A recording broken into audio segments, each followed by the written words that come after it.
안녕하십니까. 고려대 김세영 교수입니다. 오늘 제가 20세기 도시 만드는 방법을 넘어서 컴팩시티라는 제목으로 강의를 하겠습니다. 굳이 이제 20세기 도시를 넘어서라고 말씀드린 이유는 우리가 이제 20세기적인 도시 만드는 방식에서 좀 탈피할 시대가 되는 것 같다. 이런 뜻에서 부제를 달았습니다. 그럼 20세기 도시라는 건 뭐냐? 지난 100년 동안 우리가 그 전에 수천 년 동안 만들었던 도시하고는 전혀 다른 형태의 도시를 만들었죠. 지난 인류가 지금 그 유적에서 지금 파악을 하면은, 가장 지금 오래 남아있는 도시 유적이 중동에 있는 것들인데, 한 7,000년 전 정도께 지금 나오고 있죠. 우르라든가 이제 그런 것들인데, 거기 보면은, 대체로 이제 지난 수천 년 동안 인류가, 도보권 안에서의 도시를 만들어요. 그러니까 인간이 걸어 다닐 수 있는 범위 안에서의 도시죠. 그러니까, 산업혁명기 이전까지 세계적으로 도시들이 수십만 명 정도를, 넘지 않습니다. 도시의 규모라는 게. 이게 이제 주로 사람들의 통행이 걸어서 다녔다는 거죠. 그리고 이제 물론 이제 돈이 있는 사람들은 마차를 타거나 말을 탔지만은 그 숫자는 그렇게 많지 않았기 때문에, 대체로 도보권의 도시가 성곽 안에 있는 그러한 형태. 뭐 비근한 예로 여러분들 지금 서울 성곽이 둘레가 한 18km 됩니다만은 이거를 북에서 남으로 횡단하거나 동에서 서로 횡단할 때 한 40분을 넘지 않을 거예요. 되게 성인 발걸음으로. 대략 이 정도의 사이즈도 굉장히 큰 도시였다. 실제로 이제 이 서울이 한양이 만들어질 당시에 600여 년 전에 신도시로서 건설이 됩니다만은 그 당시의 규모가 파리나 런던보다 더 컸던 거를 우리가 알 수 있거든요. 그래서 그런 식으로 이제 우리가 도시를 만들었는데 20세기 초반이 되면 이제 획기적인 변화가 나타납니다. 그래서 그게 뭐냐?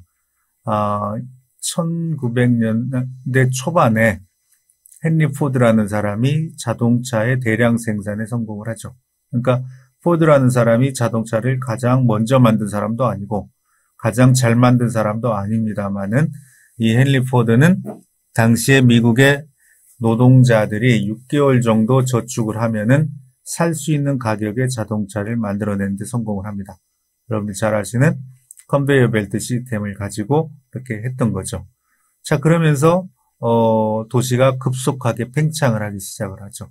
그 전에는 걸어 다녔던 사람들이 자동차를 통해서 출퇴근을 하게 됩니다.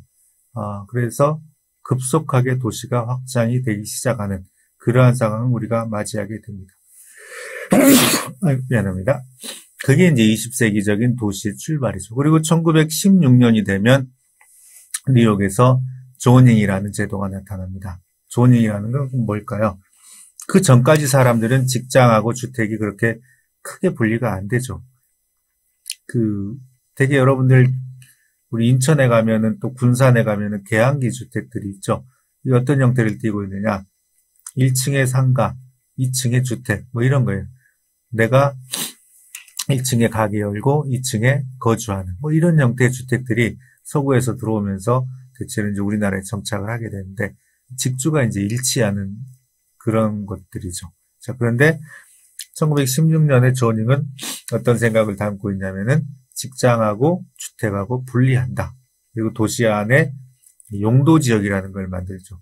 어디는 오피스만 주로 있어라. 어디는 주택만 있어라. 여기는 녹지가 주로 있는다.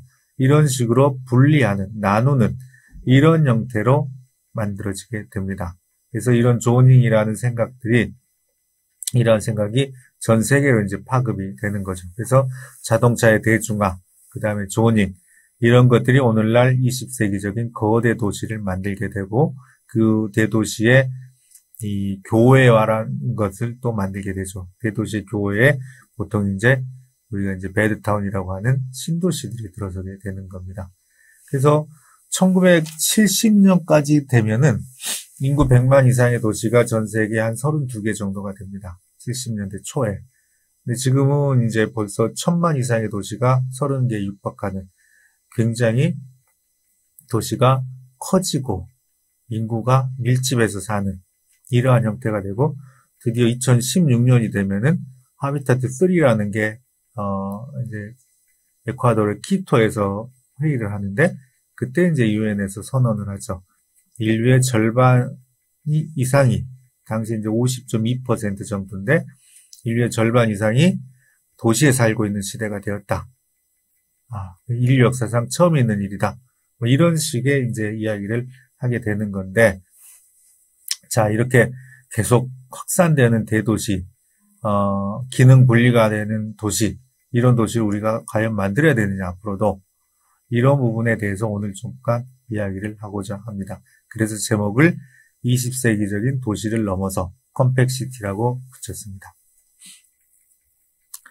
자, 먼저 그 도시를 둘러싼 상황들이 굉장히 빠르게 변하고 있습니다. 특히 이제 우리나라 도시들이 그런데, 자, 서울만 가지고 한번 보겠습니다. 인구 구조가 변하고 있죠. 다 아시다시피 저출산 고령화 사회로 바뀐 지가 꽤 오래됐고, 2025년쯤 되면은 전국이나 서울이 다 초고령화로 진입이 될 걸로 생각을 합니다. 자, 그런데 인구 감소세도 또 급격하게 나타나고 있죠. 근데 이 그래프를 보시면 조금 달라요. 2025년 이후에 되면은, 그러니까 30년 이후에 되면 급속하게 인구가 감소를 하기 시작하고, 그 다음에 서울은 대략 지금 정도는 유지를 하고, 뭐 이런 정도가 되는 겁니다. 이거보다 지금 더 큰 게, 1, 2인 가구가 전체 50%를 돌파한 게 전국으로 보면 2012년이고, 서울로 보면은 2013년입니다. 그런데 이게 1, 2인 가구가 60%를 돌파하게 된 게 2016년이에요. 그러니까 불과 몇 년 안 걸려서 1, 2인 가구가 지금 60%를 넘어서게 되는 그런 상황이 되는 겁니다. 그래서 이미 1, 2인 가구가 지금 우리 사회에서 머저리티가 된 거죠. 실제로 이제 우리가 핵가족이라는 말을 썼던 게 1970년대죠. 그래서 핵이라는 거, 말 그대로 뉴클리어라는 거, 더 이상 쪼개질 수 없다. 이렇게 생각했던 게 4인 가구였죠. 4인 가족이었습니다. 그게 지금은 거의 깨진 거예요. 오늘날 우리나라에서 4인 가구, 5인 가구는 25%가 채 안 됩니다. 나머지 75%가 3인 이하로 지금 구성이 된 거고, 그 중에서 1인, 2인은 60%를 지금 넘어서고 있어요. 그러니까 굉장히 빠르게 가구 분화가 지금 되고 있는 나라입니다. 자, 여기도 보시면은 지금 2012년 정도를 기점으로 해서 출생률이라든지 혼인 건수가 급격하게 감소를 합니다. 그리고 사망률은 뭐 크게 큰 차이가 없는 거예요. 오히려 이제 평균 수명은 늘어나고 있죠. 당연히 초고령화 사회를 촉진하게 되는 거죠. 2012년도 도대체 무슨 일이 있었길래 이런 현상이 나타나느냐? 금융위기 이후에 경제위기라든지 이런 것들이 굉장히 여러 가지 이제 영향을 미치고, 아까 보신 대로 1, 2인 가구가 50%를 넘어서는 시점이기도 합니다. 이때 이후로 꽤 많은 변화가 지금 진행이 되고 있고, 앞으로도 계속 될 걸로 그렇게 예측을 하고 있습니다. 그 다음, 자, 여기 보시는 사진이 오늘날 우리나라의 60%를 넘는 1, 2인 가구를 지금 보여주고 있습니다. 여기에 들어가야 될 애들 둘 또는 하나 대신에 애완견이나 애완묘가 들어가 있는 게 오늘날 우리나라의 현실입니다. 자, 이런 상황에서 거주자의 니즈가 변하지 않는다면은 그게 오히려 더 이상한 상황이 되겠죠. 자, 첫 번째 뭐가 나타나냐? 올인빌이라는 게 나타납니다. 올인빌 뭐냐? 내 동네에서 많은 걸 해결하고 싶다. 이런 얘기겠죠. 이게 뭐 집콕 쪽 이거하고 뭐 꼭 연관이 되는 건 아니에요. 근데 우리나라 특히 지금 특이하게 나타나는 게 인구 약 4만 명당 하나씩 편의점이 있는 걸로 되어 있죠. 편의점에서 많은 걸 해결합니다. 그리고 동네, 그러니까 이동거리를 많이 만들고 싶지 않은 거예요. 다시 말해서 퇴근 후에 내가 집에 들어와서 내 시간을 많이 갖고 싶은 거예요. 이런 식으로 이제 점차 변합니다. 요새도 직장에서 회식하자고 자꾸 하는 사람들은 20, 30대로부터 굉장히 많은 비판을 받고 있죠. 자, 이런 부분, 올인빌이 나타나는 겁니다. 심지어는 이제 슬립박 끌고 다닌다는 슬세권이라는 단어도 나타났죠. 이런 생각들이 지금 여기저기서 나오고 있는 겁니다. 그러니까 도시가 소형의 생활권 위주로 지금 구조가 변화하고 있는 그런 상황이 되겠고요. 자, 이걸 잘 보여주는 게 지금 이거는 코로나 이전의 통계입니다만은 킥보드의 사용량이 무려 20% 이상이 늘어납니다. 1년 사이에. 자전거도 늘어나고. 그런데 지하철 이용자는 많이 줄어듭니다. 다시 말해서 도시 안에서 장거리 교통보다는 근거리 통행이 급격하게 늘어나고 있다는 거죠. 이게 코로나로 인해서 더 확산이 되는 이런 추세가 되겠습니다. 자, 여기 보시면은 골목길의 1인당 매출이 대로변보다 더 높아지기 시작합니다. 이게 벌써 이제 꽤 됐죠. 대로변이 이 멋진 장소로 뜨기 시작하는 경기단길에서부터 시작해서 서촌 지나서 이제 여러 가지 공간들이 개발이 되고 있죠. 이게 지금 오리인빌이라든지 근거리 동행이라든지 이런 거랑 다 관련이 있는 겁니다. 자, 이런 거에 이제 발맞춰서 이건 이제 제가 SH에 있을 때 만들었던 것들인데 복합화를 시도를 합니다. 뒤에 다시 보여드리겠습니다만은 이거는 이제 신촌의 그 주민센터의 상부를 주택으로 바꾸는 그런 작업이 되겠습니다. 보통 이제 주민센터가 4층 정도 돼 있죠. 근데 입지들이 참 좋아요. 그래서 이 위에 청년주택을 만들어주면은 상당히 청년들에게 인기가 있습니다. 입지 편하고, 그 다음에 지하철 가깝고, 그야말로 올인비를 실현할 수 있는 그러한 입지들이죠. 그래서 이러한 사업들을 지금 10곳 이상을 지금 진행을 하고 있는데, 이게 이제 바뀌는 거주자의 니즈를 단적으로 보여주는 이런 모습이 되겠습니다. 이 구로구 오류동에 있는 주민센터는 20층으로 바꿨어요. 4층까지가 주택이고 그 위가 이제 편의시설하고 주택이 되겠습니다. 아주 인기리에 지금 입주를 했고 아까 말씀드린 슬리퍼 생활권, 추리닝 생활권 이런 것들을 지금 실현시키고 있는 그런 장소가 되겠습니다. 코비드가 이렇게까지 오래 갈 줄은 사실 몰랐습니다. 저도. 그래서 2020년 1월 19일에 우리나라 첫 번째 환자가 나왔죠. 자, 그 후로부터 벌써 지금 해가 2번이 바뀌었는데 아직도 우리가 코비드랑 싸우고 있죠. 이게 지금 대면 문화를 감소한다든지 줌어로 대변되는 여러 가지 회의 문화를 바꾼다든지 온라인 쇼핑 이런 것들이 지난 2년 전하고는 비교할 수 없을 정도로 세상을 바꿔놨습니다. 그런데 이게 코로나를 우리가 극복한다 해도 여기에서 다른 또 많은 장점들이 발견이 되죠. 그래서 쉽게 포기할 수 없는 것들이 있을 걸로 보여집니다. 대표적인 게 줌을 사용한 탈오피스 재택근무라든지 이 업종에 따라 다릅니다만은 재택근무가 훨씬 효율적이다. 회사 경영에 훨씬 유리하다. 이러한 상황들이 속속 나오고 있습니다. 실제로 이제 저도 회사를 경영하다 보면은 여러 가지 이러한 상황들이 이제 실제 유리하게 작용합니다. 재택근무라든지 이런 것들이. 그리고 이제 CEO 입장에서 보면은 이 재택근무를 정기적으로 실시할 경우에는 오피스 임대료라든가 이런 것들이 이제 절약되게 되죠. 그리고 줌 회의를 자주 하다 보면은 출장 비용이라든가 이것도 절감하게 되고 이러한 것들이 이제 많이 장점이 있고 물론 단점도 있습니다만은 이러한 것들로 인해서 재택이라든가 줌이라든가 아까 말씀드렸던 온라인 쇼핑이라든가 이런 거의 증가는 우리가 피하기 힘들 것이다. 이런 생각을 지금 해보게 됩니다.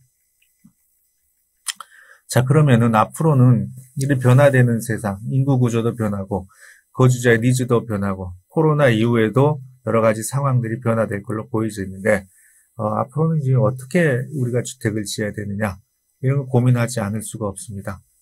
대한민국 모든 세대의 가장 큰 걱정거리 집이죠. 집. 자, 노후 세대는 노후 세대대로, 그 다음에 젊은 세대는 젊은 세대대로, 그 다음에 자식을 가진 세대는 그 세대대로 집에 대한 고민을 다 안고 있습니다. 자, 이제까지 우리가 못했던 거, 생애 주기별로 주택을 공급하는 거를 지금부터 진행을 해야 됩니다. 생애 주기별로 각기 다른 니즈를 갖고 있는 거를 우리가 재빨리 파악해서 소위 핀셋 공급, 우리가 핀셋 하면 규제만 생각을 했는데 핀셋 공급을 해야 되는 그러한 시점에 왔습니다. 그래서 이건 제가 SH 사장으로 있을 때 실험적으로 했던 것들인데 이게 점차 뿌리를 내리고 있는 것 같아요. 그래서 오늘 한번 설명을 드리면, 자, 2030 세대를 위해서 이 청신호라는 브랜드를 만들고 주택을 공급하기 시작을 했습니다. 2030 세대가 이 주택에 대한 니즈가 굉장히 독특합니다. 그럴 수밖에 없는 게 지금 이 MZ 세대는 소득 만불 때 태어났던 세대예요. 그런데 지금 그 50대, 60대, 5060들 주로 이제 이런 정책 결정을 하고 설계를 하고 하는 사람들이 태어났을 때는 우리나라 소득이 $100가 안 됐습니다. 100배 이상의 차이가 나는 겁니다. 그러니까 당연히 이 니즈에 대한, 주택에 대한 니즈가 다른 겁니다. 예를 들어서 이 2030 세대가 그 일주일 동안 조리를 집에서 몇 번 하느냐, 가장 많이 사 먹는 음식이 뭐냐, 이런 걸 조사를 해보면 5060, 4050은 전혀 이해하지 못하는 이러한 상황들이 나타납니다. 가장 많이 사 먹는 음식은 테이크아웃 커피죠. 조리 횟수는 거의 제로에 가깝습니다. 근데 이 사람들을 위한 집을 우리가 설계를 하고 시공해서 공급을 할 때 한쪽 면이 거의 주방인, 싱크대로 채워진 그런 주택을 지금까지 공급을 해왔어요. 거의 쓰지 않습니다, 주방. 인덕션하고 전자레인지 정도면 충분한데, 조리를 안 해보니까 설거지도 거의 안 하죠. 근데 이 세대들을 위해서 안 그래도 좁은 임대주택에 더 좁게 만드는, 그리고 비용은 많이 드는 그런 주방 설비를 거의 한쪽 벽면을 다 차지하게 그렇게 만들어 왔던 거예요. 그래서 그건 아주 단적인 예고요. 이런 평면들을 한 30개 이상을 마련을 했습니다. 청신호에서 2030들의 세대 요구를 활용을 해서. 재밌는 데이터들은 또 있어요. 이 2030 세대가 자주 이사를 다니는 경우가 많습니다. 그래서 아예 이분들을 위한 임대주택은 빌트인으로 해주자라고 방침을 바꿨어요. 그리고 빌트인을 해주기 위해서 필수적으로 들어가는 가구가 뭔가, 그러니까 2030 세대가 가장 원하는 가구가 뭔가, 당연히 침대, 책상 이런 거 생각을 하지 않겠어요? 근데 놀랍게도 2030 세대에서 가장 원하는 빌트인은 에어컨이었어요. 보통 이제 임대주택이 2년마다 갱신해서 청년주택 같은 지금 제도로는 6년 정도 있게 되는데, 내가 6년마다 에어컨 띄어서 다니기 싫은 거예요. 근데 40대 이후 사람들은 이 임대주택 살면서 무슨 에어컨이냐, 선풍기면 되지 않느냐, 이사 갈 때도 편한데 이렇게 생각할 수 있죠. 근데 아까도 말씀드렸듯이 자라나온 환경이 다른 겁니다. 2030 세대에는 에어컨하고 선풍기는 전혀 다른 기계예요. 근데 50대 이상들에게 그러니까 선풍기는 에어컨의 대체제인 거죠. 이런 걸 이해 못하다 보니까 2030의 니즈에 맞지 못하는 주택을 우리가 좀 만들었던 거라고 반성을 합니다. 그래서 제가 SH 18년에 이제 갔는데 제일 먼저 했던 작업 중에 하나입니다. 2030을 위한 제대로 된 주택을 만들어보자. 그래서 청신호 브랜드를 런칭을 하고 30여 개 이상의 평면을 따로 개발을 했습니다. 이 사람들의 니즈가 뭔가, 이렇게 해서 세대 요구를 지금 맞춰가고 있고요. 청신호는 지금 그 정릉에 이 청신호 1호가 입주를 시작을 했고 계속 지금 지어지고 있는 상태입니다. 자, 그 다음에 에이블랩은 이제 그동안 도전숙이라고 했던 공간을 바꾼 건데, 청년 중에 이제 주로 이제 1인 가구인데, 창업가들이 많습니다. 그래서 이 창업가들에게 창업을 하면서, 그러니까 일을 하면서 동시에 주택을 줄 수 있는 이런 공간. 그래서 네이밍을 에이블랩이라고 붙였습니다. 뭐든지 할 수 있는 에이블, 그 다음에 랩. 이 공간을 붙여서 이게 이제 실험실은 아니고 주택입니다.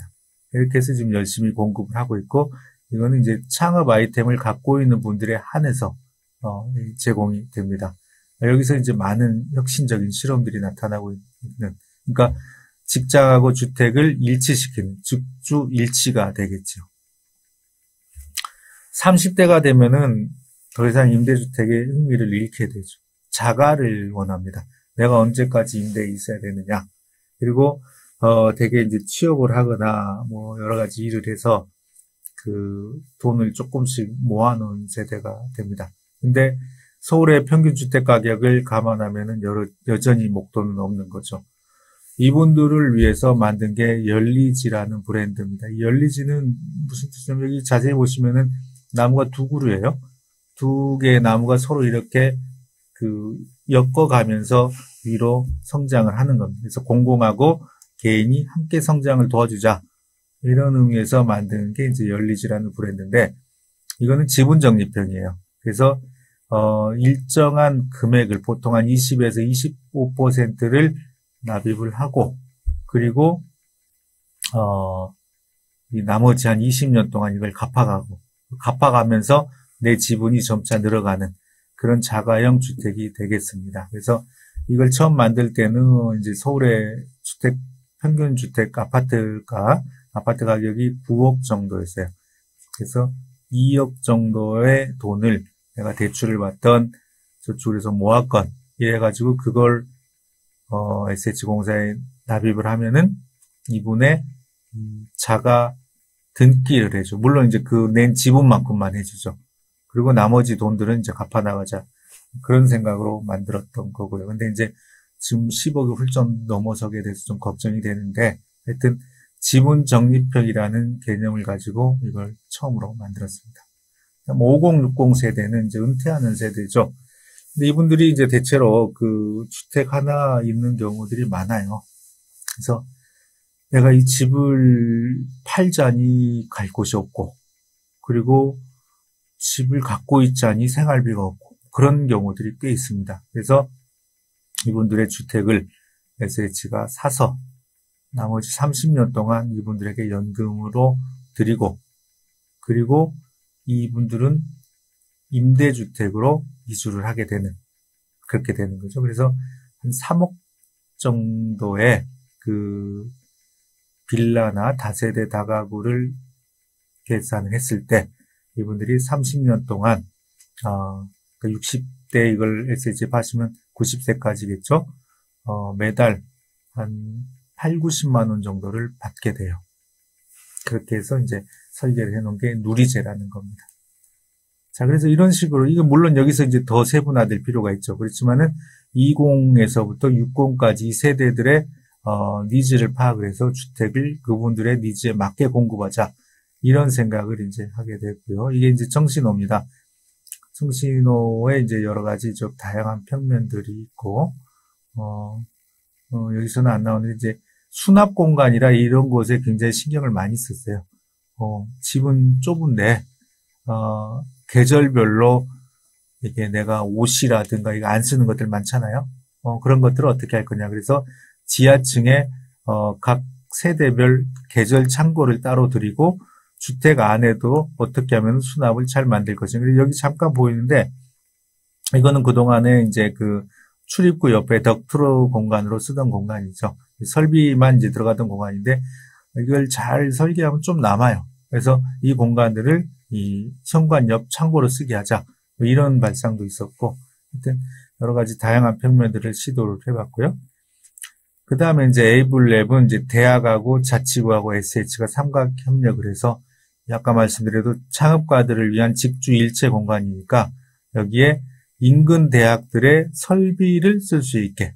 그러니까 이제 뭐 3D 프린터가 됐건 여러 가지 창업가들이 자기 돈으로 살 수 없는 고가의 장비들이 있죠. 이런 것들을 쓸 수 있게 협력을 갖고 들어가고 있습니다. 그래서 노원구라든지 중랑구, 마곡 이런 데서 지금 숙소들이 만들어지고 있습니다. 아까 말씀드린 지분 적립. 그래서 여기 보시면은 이제 개인 지분을 이제 이 빨간 게 개인 지분이에요. 최초에 넣고 4년에 한 번씩 납입을 하게 됐어요. 4년 동안 내가 돈을 모아요. 그래가지고 여기에 공공에 납입을 하면은 내가 여기서 지분이 더 늘어나겠죠. 내 지분 여기 처음에 25%였다. 그 다음 5%를 낸다 그러면 30%가 되겠죠. 뭐 여기에 따라서 지분이 늘어나면은 내가 은행에서 대출받을 수 있는 비용도 늘어나겠죠. 그리고 이거를 한 20년 정도에서 갚아나가게 되는 그러한 상황. 그래서 30 중반에 이걸 시작을 하면은 50 중반, 은퇴하는 시점 정도에서 내 집을 갖게 되는 이러한 형태로, 그래서 장기적으로 자산 형성을 지원을 하는 이러한 형태가 되겠습니다. 물론 이 사이에 자, 내가 이거를 다른 집이 청약 당첨돼가지고 나가고 싶다. 그럼 여기서 정산하고 나가면 되는 이러한 구조로 만들어 놨습니다. 누리제를 아까 이제 2.7억짜리를 계산을 해보면은 월에 90에서 95만 원이 나와요. 연금으로. 이제 물론 이게 공공이니까 이 이율이 더 좋게 이제 계산을 한 거죠. 그리고 이분들이 이제 임대주택을 드리잖아요. 그래서 임대료를 선공제하면은 월 수령액이 67에서 77만 원. 그래서 이분들은 이거 플러스 국민연금을 받아서 생활비에 쓰시게 이렇게 지금 진행을 하고 있습니다. 자, 그 다음에 이제 공간복지라는 말씀을 또 드려야겠는데, 이 아까 말씀드린 대로 슬리퍼 생활권이 되다 보니까 내 주변에 많은 게 이제 동네에서 해결이 돼야 되는데 실제 우리나라 현 상황을 보면 그렇게 안 되죠. 그러니까 이 1인당 그 특정 업체 말씀드려서 그렇습니다만은 1인당 스타벅스 수가 가장 많은 나라예요. 전 세계에서. 총량으로 보면 세계에서 한 4위 정도 되는데 1인당으로 보면은 압도적인 일이에요. 근데 스타벅스에 가보시면 그 외국의 스타벅스하고 좀 차이점이 있어요. 일단 좌석이 많아요. 테이크아웃 위주가 아니라. 근데 스타벅스에 가면은 60%가 카공족이라 그러죠. 카페에서 공부하는 사람들이에요. 이렇게 그 청년들에게 공부할 공간 하나 제대로 제공을 하지 못했는가. 기성세대로서 좀 안타까운 일이에요. 제가 15년에는 이제 뉴욕하고 보스턴에 있는 대학들에서 강의를 했어요. 그때 이제 저 학교에서 연구년을 받아서 강의를 했는데 그때 이제 제가 수업을 하면서 그 학생들에게 이제 대학원생들이니까 전 세계에서 왔겠죠. 이분들에게 한국 하면 떠오르는 이미지를 한번 PT를 해보자. 왜냐하면 이제 그 중간 발표가 끝나면은 조금 쉬어야 되는 분위기 학생들도 기말 발표 전까지 한 주 정도 이제 조금 쉴 수 있게 해주는데 그때 이제 그냥 잡담이나 이런 게 아니라 내가 이제 한국에서 왔으니까 한국 하면 떠오르는 이미지를 가지고 여러분들이 한국에 대한 이해가 어떤가 한번 보자. 이렇게 이제 숙제를 내줬죠. 뭐 숙제 아닌 숙제가 됩니다. 자, 그래서 제 생각으로는 그게 이제 2015년 지금부터 한 7년 전쯤 일이니까 그때 뭐 BTS는 없었어요. 근데 뭐 싸이나 이런 분들이 K-팝 여전히 알리고 있었고, K-드라마, 그 다음에 음식, K-푸드, 뭐 이런 거가 이제 나올 줄 알았어요. 자, 그래서 이제 그런 걸 기대하고 있었는데, 이 발표를 시작하니까 발표하는 학생들이 거의 대부분이 3포, 5포, 뭐 헬조선 이런 이야기를 하더라고요.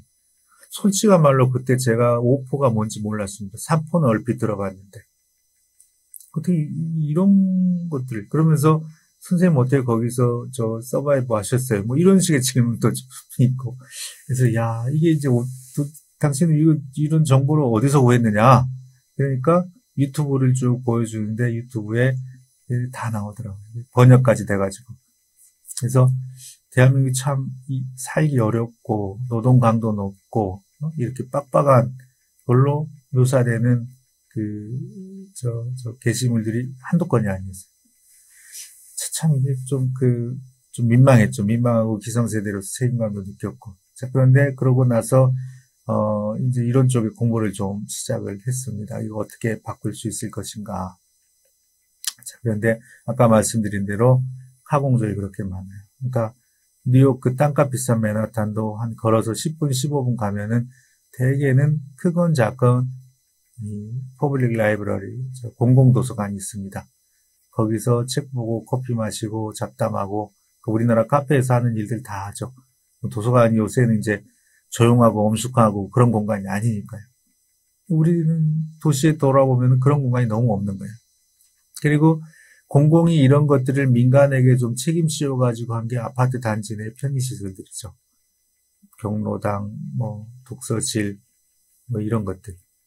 근데 그거는 이제 입주자들만 들어갈 수 있으니까. 근데 도시 밖으로 이게 넘어오면은 이게 안 되는 거예요. 이게 지금 문제가 있다. 그래서 공간이 즉 복지다. 이런 생각을 가지고 공간복지라는 프로젝트를 시작을 했습니다. 자, 필요한 시설을 지역에 맞춰서 제공을 하자. 이게 결국은 복지라는 거죠. 내가 내 돈 내고 커피숍에 안 가고 공부할 수 있고, 그리고 노인들도 마찬가지. 내가 아파트 살지 않아도 경로당 가서 좀 쉴 수 있고, 이야기할 수 있고, 뭐 이런 공간.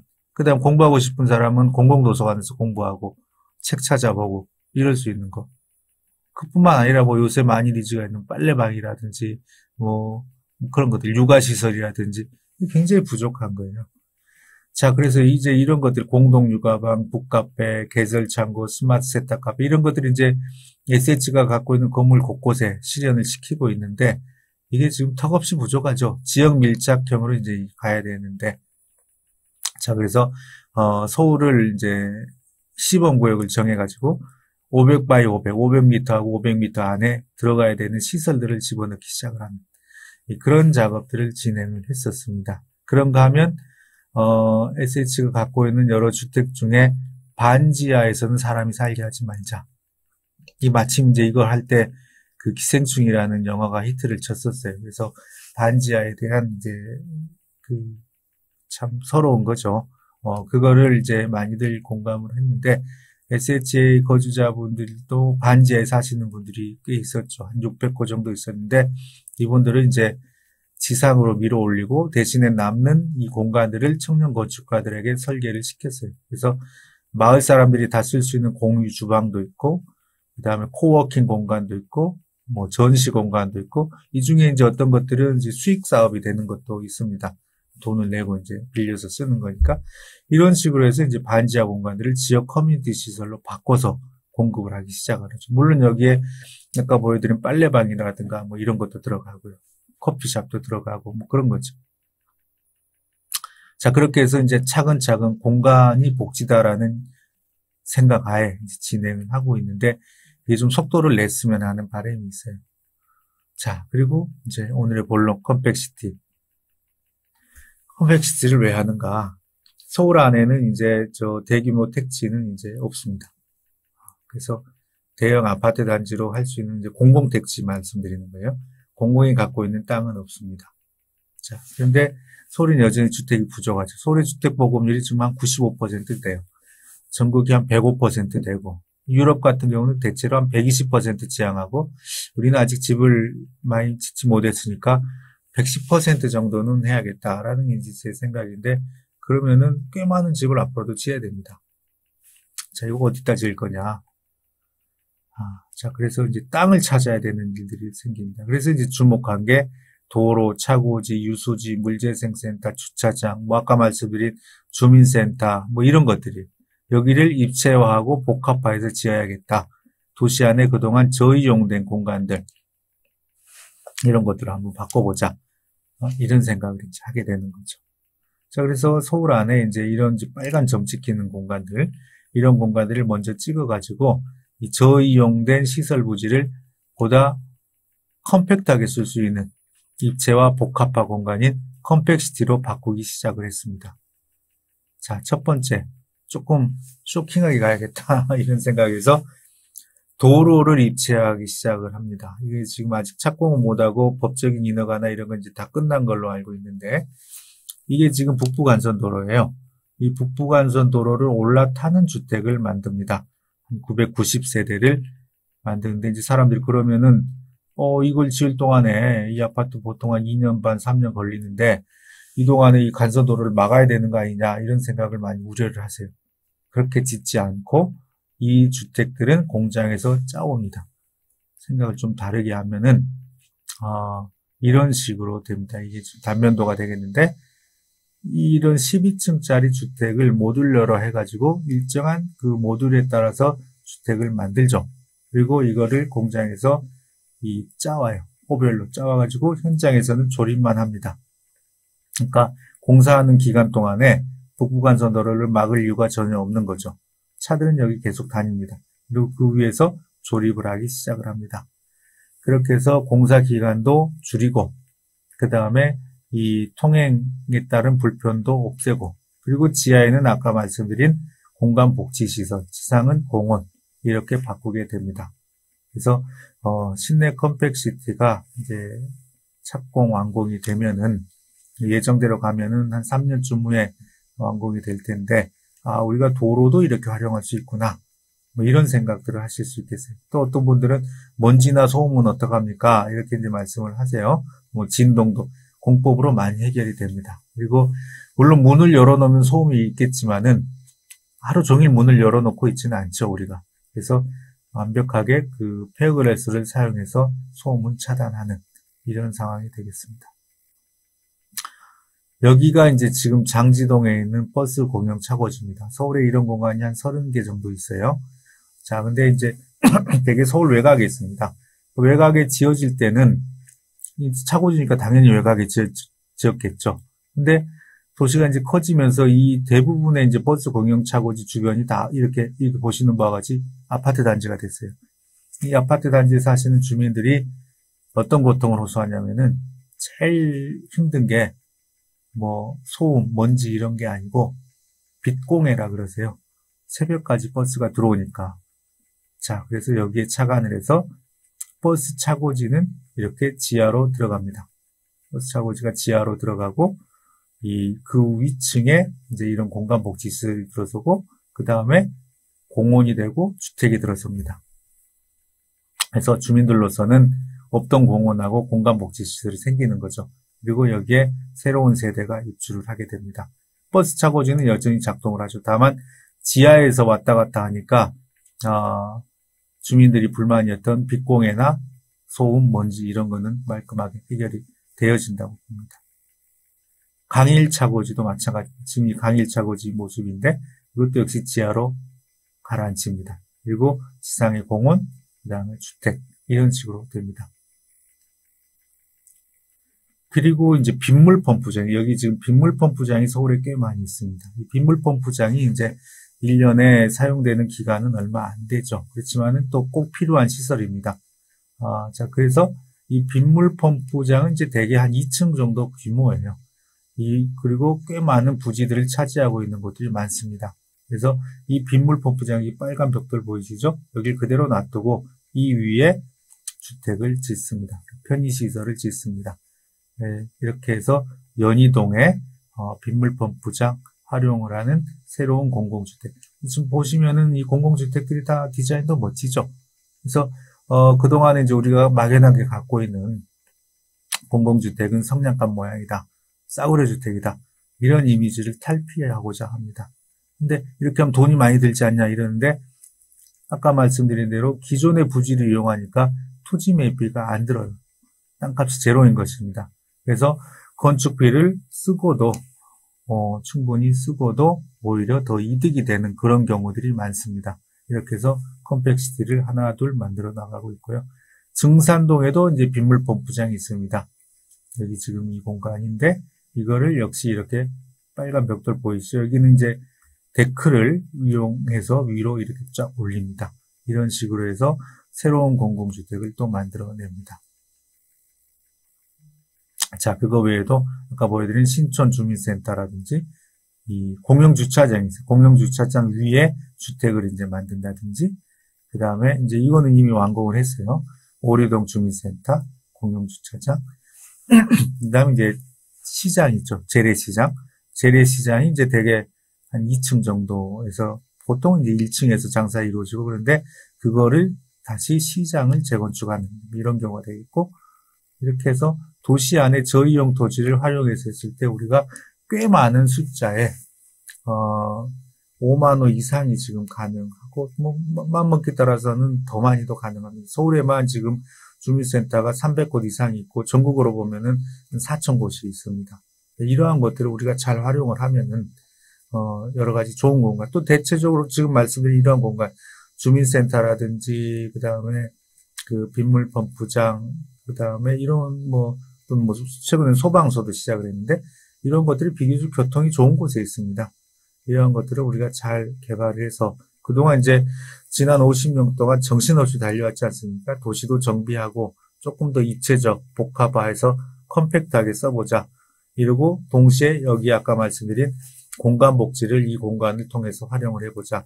그럼 우리 주민들의 삶이 보다 더 좋아질 것이고 현의 추세인 올인빌이 더 확실하게 실현이 되겠다라는 게 제 생각입니다. 그래서 도시를 무조건 확산하고 크게 짓고 지금도 사실 이렇게 택지가 없으면은 가장 하기 쉬운 해결책이 뭐겠습니까? 그린벨트 풀거나 외곽에 신도시 만드는 거죠. 또 실제로 그렇게 움직이는 경우도 있습니다. 그런데 이게 결코 좋은 생각이 아니에요. 후손들을 생각하면. 더구나 1, 2인 가구가 왜 내가 신도시까지, 교외까지 출퇴근을 하겠어요. 예전에 신도시라는 거는 그랬습니다. 보통 4인 가족 위주로 가면 그때는 1기 신도시, 2기 신도시 다 그랬는데 4인 가족이 타겟이었어요. 그리고 1기 신도시 만들 때만 해도 맞벌이가 별로 없었죠. 그러면 가장이 혼자 고생하면, 그러니까 출근 시간에 또 퇴근 시간에 1시간 반씩 걸리는 거리를 통행을 하면은 나머지 가족들이 행복해진다. 보다 넓은 집, 보다 좋은 공기 마시고 산다. 뭐 이러한 생각으로 이제 지었던 것들이 신도시고, 가장들이 그걸 또 감내를 했죠. 근데 지금 자식도 없는 세대 1, 2인 가구가 60%고 내가 직장 옆에 있기를 원해요. 올인빌이란 말이죠. 이런 상황에서 내가 신도시까지 왜 출퇴근하느냐. 그것보다는 도시만에 이렇게 버려진 땅들, 버려졌다기보다는 저이용된 땅들, 이러한 것들을 보다 잘 활용해가지고 컴팩트하게 쓰는 거, 그리고 공간복지시설 만드는 거, 이게 정답입니다. 이렇게 해서 우리 도시를 보다 짜임새 있게 재구조화하는 이런 작업이 이루어져야 되는 것입니다. 그래서 집이 부족하다고 택지 만들고 신도시 만들고 이거는 아주 하책이죠. 보다 좀 우리가 조금 힘들지만 잘 생각해서 이러한 공간들을 하나씩 만들어 놨을 때 우리의 생활이 보다 편리해질 수 있다는 것, 그런 거를 다시 한번 말씀드리고 싶습니다. 그래서 이제는 지난 100여 년 동안 전 세계가 뭐 다 그랬습니다. 교회 개발하고 도시 확장하고 이런 것에서 이제 좀 벗어나야 될 때다. 그리고 트렌드에 맞춰서 지금 진행을 해보자. 결국은 올인빌 컴팩시티다. 이런 말씀을 드리면서 강의를 마치도록 하겠습니다. 감사합니다.